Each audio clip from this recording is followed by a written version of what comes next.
શક્તિધામમાં વૈભવી સંવાદ રાજ્યસભા સાંસદના આગમન પર ભવ્ય સન્માન સમારોહ।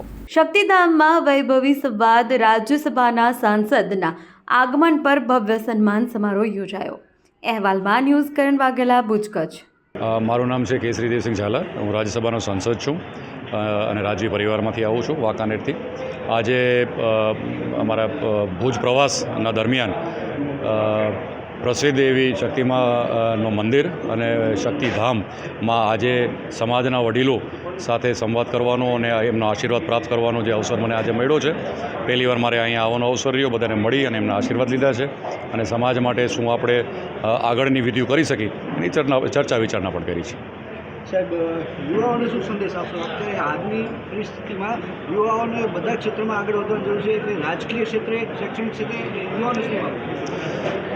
આજના 21મી સદીના અંદર ટેકનોલોજીના યુગમાં આટલી ઝડપી લાઈફ જે થઈ ગઈ છે એના અંદર કોઈપણ સમાજના, આપણા સમાજના યુવાનડાઓ જે છે એ યુવા શક્તિ શિક્ષિત બને, વ્યસનમુક્ત બને, સંગઠિત બને।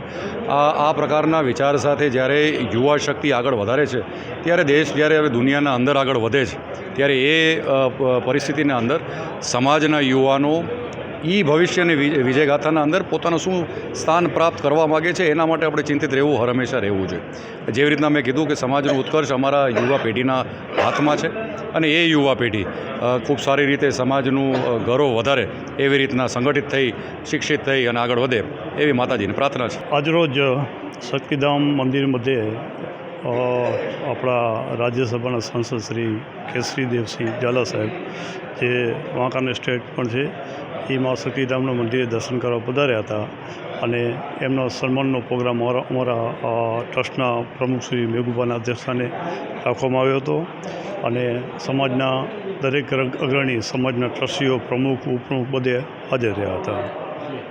તો સાહેબે શું સંદેશ આપ્યો છે ને યુવાઓને શું? સાહેબે એક જ સંદેશ આપ્યો છે કે સમાજના યુવાનો આગળ આવે, એજ્યુકેશન રીતે આગળ આવે અને એક સામાજિક એક્ટિવિટી, ધાર્મિક એક્ટિવિટીમાં આગળ આવે।